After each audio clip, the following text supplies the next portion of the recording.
Welcome बच्चों, मैं आनंद साहू, विज्ञान शिक्षक हाई स्कूल बड़ा कदल, बिना पानी क्लासेस में आपका स्वागत करता हूं। आज हम लोग क्लास 10 चैप्टर 1 का एक बहुत ही महत्वपूर्ण प्रमेयिका, जिसको यूक्लिड्स डिवीजन लेमा या यूक्लिड्स विभाजन प्रमेयिका कहते हैं, उसके बारे में हम लोग पढ़ेंगे। तो सबसे पहले आज हम लोग इसके बारे में जान लेंगे कि यूक्लिड्स डिवीजन लेमा इसका मतलब क्या होता है। यूक्लिड जो है एक गणितज्ञ का नाम है, मैथमेटिशियन है, यूनानी। उन्होंने इस लेमा का प्रतिपादन किए थे, इसलिए इस लेमा का नाम पड़ा यूक्लिड्स डिवीजन लेमा। डिवीजन मतलब होता है विभाजन और लेमा मतलब होता है प्रमेयिका। यहाँ पर दो शब्द आता है, एक आता है लेमा और दूसरा आता है एल्गोरिदम। ये दोनों में क्या अंतर होता है? लेमा का मतलब होता है प्रमेयिका, और इसके पहले आप लोग ज्यामिति में पढ़े हैं प्रमेय। तो ये प्रमेयिका क्या होता है? प्रमेयिका एक ऐसा प्रूवन स्टेटमेंट होता है जिसको सत्य माना जाता है, और इस स्टेटमेंट को, इस तथ्य को, इस नियम को दूसरे तथ्य को प्रमाण करने के लिए इसका व्यवहार किया जाता है, वो होता है प्रमेयिका। और एल्गोरिदम जो है, जैसे मान लीजिए ये जो यूक्लिड्स डिवीजन लेमा है, इसका जो नियम है, ये जो प्रमेयिका है, इसका उपयोग आगे जाकर के हम लोग देखेंगे। इस लेमा का उपयोग हम लोग दो संख्याओं का HCF यानी महत्तम समावर्त या निकालने के लिए करेंगे, और इस प्रकार से बहुत सारी समस्याओं के समाधान के लिए, प्रॉब्लम्स को सॉल्व करने के लिए इसका उपयोग करेंगे। और इसमें हम लोग क्या करेंगे, उसको स्टेप बाय स्टेप हम लोग जाएंगे, छोटा से बड़ा की ओर। तो जब इसी का प्रयोग हम लोग किसी दूसरे चीज़ को सॉल्व करने के करेंगे और लंबी विभाजन प्रक्रिया के माध्यम से करेंगे, तो वो होता है एल्गोरिदम। तो आज हम लोग इसमें पढ़ेंगे यूक्लिड्स डिवीजन लेमा। अब एक चीज़ इसमें समझना है, आप लोग जानते हैं विभाजन का मतलब क्या होता है। अगर गणित में अगर आप लोगों को पूछा जाए कि विभाजन से आप क्या समझते हैं, what do you mean by division, division से आप क्या समझते हैं, इसमें दोनों है, आप लोग जानते हैं। जैसे बार बार जोड़ने की जो प्रक्रिया है उसको गुणन कहा जाता है, और बार बार घटाने की जो प्रक्रिया है उसको विभाजन कहते हैं या डिवीजन कहते हैं। इसीलिए आप लोग आगे जा कर के पढ़िएगा, जब किसी भी संख्या को जब हम लोग 0 से भाग करते हैं तो इनडिफाइंड होता है, उसको हम लोग डिफाइन नहीं कर सकते हैं। ये जब हम लोग इसको डिवीजन के परिभाषा पर आएंगे तब जा कर के ये प्रूव कर सकते हैं something divided by 0 is indefinite, उसको हम लोग नहीं परिभाषित कर सकते हैं, वो अपरिभाषित हो जाता है। तो आज हम लोग भाग के बारे में एक महत्वपूर्ण चीज़ जान लेंगे, उसके बाद हम लोग लेमा के बारे में पढ़ेंगे। जैसे मान लीजिए अगर 21 को हम लोग अगर 5 से डिवाइड करते हैं, भाग करते हैं, तो क्या होगा, 5 चौके 20, 1 हो गया। तो यहाँ पर 4 चीज़ आया, इसको हम लोग कहते हैं भाजक, यानी इसको डिवाइजर कहा जाता है। ये जिसको हम लोग भाग करते हैं ये होता है भाज्य, या इसको डिविडेंड कहा जाता है। और जो हम लोग को भाग करने के बाद मिलता है वो होता है भागफल, इसको हम लोग कोसेंट कहते हैं। और जो बच जाता है उसको हम लोग कहते हैं शेष फल, यानी इसको कहा जाता है रिमाइंडर। ये 4 पार्ट, जब भी एक संख्या को हम लोग दूसरे संख्या को एक संख्या को दूसरी संख्या से हम लोग भाग देते हैं, तो ये संख्याओं का नाम होता है। जिसको भाग किया जाता है वो होता है भाज्य, डिविडेंड। जिससे भाग किया जाता है वो होता है भाजक, डिवाइजर।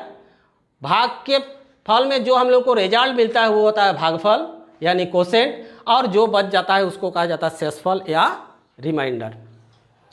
तो इसमें एक नियम है, आप लोग जानते हैं कि ये हम लोग पहले से पढ़ते आ रहे हैं कि भाज्य बराबर भाजक गुना भागफल जोड़ शेषफल। ये हम लोग पहले से ही जानते हैं कि भाजक जो है वो भाज्य जो है वो भाजक और भागफल के गुना प्लस शेषफल के बराबर होता है, ये हम लोग पहले से जानते हैं। और यूक्लिड्स डिवीजन लेमा जो है इसी नियम पर आधारित है, इसी नियम पर आधारित है। लेकिन इसमें एक नया चीज़ इंक्लूड किया गया है। अब मान लीजिए कि 21 को अगर हम लोग मान लीजिए अगर हम लोग 20 को अगर हम लोग 5 से भाग करेंगे तो ये हो जाएगा, इसमें शेषफल कितना आ जाएगा, 0 आ जाएगा, आ जाएगा ना। अगर हम लोग 21 को अगर 5 से भाग करेंगे तो शेषफल कितना आ जाएगा, 1 आ जाएगा। अगर हम लोग 22 को 5 से भाग करेंगे तो शेषफल आ जाएगा 2। अगर हम लोग 23 को 5 से भाग करेंगे तो शेषफल आ जाएगा 3। और अगर हम लोग 24 को 5 से भाग करेंगे तो शेषफल आ जाएगा 4। और इसके बाद अगर हम लोग 25 को 5 से भाग करेंगे तो ये शेषफल आ जाएगा 0। यानी अगर किसी भी संख्या को अगर हम लोग 5 से भाग करेंगे तो भागफल के रूप में हम लोगों को हमेशा 5 से छोटी संख्या मिलेगी, हमेशा 5 से छोटी संख्या मिलेगी। जैसे अभी हम लोग देखें कि 20 को अगर 5 से भाग करने पर 0 मिलता है, 21 को 5 से भाग करने पर भागशेष हम लोग को 1 मिलता है, 22 को 5 से भाग करने पर 2 मिलता है, 23 को 5 से भाग करने पर 3 मिलता है, 24 को 5 से भाग करने पर 4 मिलता है, और फिर 25 को जब हम लोग 5 से भाग करते हैं तो 0 मिलता है। यानी 5 किसी भी संख्या को हम लोग 5 से भाग करेंगे तो हम लोग को शेषफल के रूप में 0, 1, 2, 3, 4 ये सारी ये हम लोगों को शेषफल के रूप में मिल सकता है। यानी जो भी शेषफल मिलेगा वो हमेशा भाजक से कम होगा, भाजक से कम होगा, ना तो भाजक के बराबर होगा ना तो भाजक से ज़्यादा होगा। अब इसी नियम को मान करके ये यूक्लिड्स डिवीजन लेमा बना है। तो यूक्लिड्स डिवीजन लेमा क्या है, इसके मुताबिक यूक्लिड्स डिवीजन लेमा के मुताबिक कि हम लोग यूक्लिड्स डिवीजन लेमा के मुताबिक मान लीजिए हम लोग 2 धनात्मक पूर्णांक लेते हैं a और b, तो ये दोनों धनात्मक पूर्णांक के लिए हम लोग को 2 अद्वितीय ऐसे पूर्णांक मिलेगा जो कि इसको फुलफिल करेगा a = bq + r, where r is greater equal 0 less than. अगर हम लोग 2 धनात्मक पूर्णांक लेते हैं a और b, तो a और b के लिए हम लोग को 2 अद्वितीय ऐसे संख्या मिलेगा q और r, जहां पर q और q क्या है आपका, q यहां पर क्या होगा, ये भाजक हो गया तो ये हो जाएगा भाग, q हो गया आपका भागफल, और r जो है ये शेषफल है, r शेषफल है।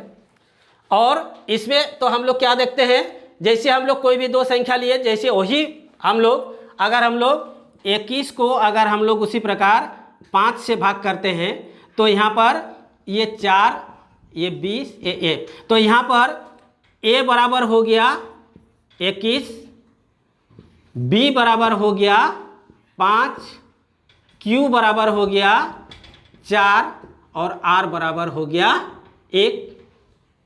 तो यहाँ पर हो गया 21 = 5 गुना 4 प्लस 1, यानी इसको हम लोग लिख सकते हैं 21 का बराबर, यानी A equals to B Q plus R. तो इसमें हम लोग देख रहे हैं, तो यहाँ पर R जो है ये इस प्रकार की संख्या होगी। अगर ये संख्या चेंज होते गया, ये संख्या चेंज होते गया, तो इसमें क्या होता है, R जो है हमेशा B से छोटा होगा या 0 होगा। तो ये आप लोग देख लिए, जो हम लोग पहले भाग के बारे में पढ़े थे कि भाज्य बराबर भाजक गुना भागफल प्लस शेषफल, इसी पर आधारित है। और इसी पर आधारित ये यूक्लिड्स डिवीजन लेमा है। इसके मुताबिक हम लोग अगर कोई भी दो धनात्मक पूर्णांक लेंगे A और B, तो हम लोग को दो अद्वितीय, मतलब जिसका दूसरा कोई नहीं होगा, दो अद्वितीय पूर्णांक ऐसा मिलेगा Q और R, जिसके लिए A equals to B Q plus R होगा, जहाँ पर R greater equal 0 and less than B होगा। ये होता है यूक्लिड्स डिवीजन लेमा। अब इस यूक्लिड्स डिवीजन लेमा का प्रयोग हम लोग आगे चैप्टर में दो संख्याओं का मौसा यानी हाईएस्ट कॉमन फैक्टर निकालने के लिए करेंगे। और जब इसको हम लोग मौसा निकालने के लिए इसका प्रयोग करेंगे, तो इसका यूक्लिड्स डिवीजन एल्गोरिदम के हिसाब से हम लोग इसको करेंगे, और तब उसको यूक्लिड्स डिवीजन एल्गोरिदम कहा जाएगा।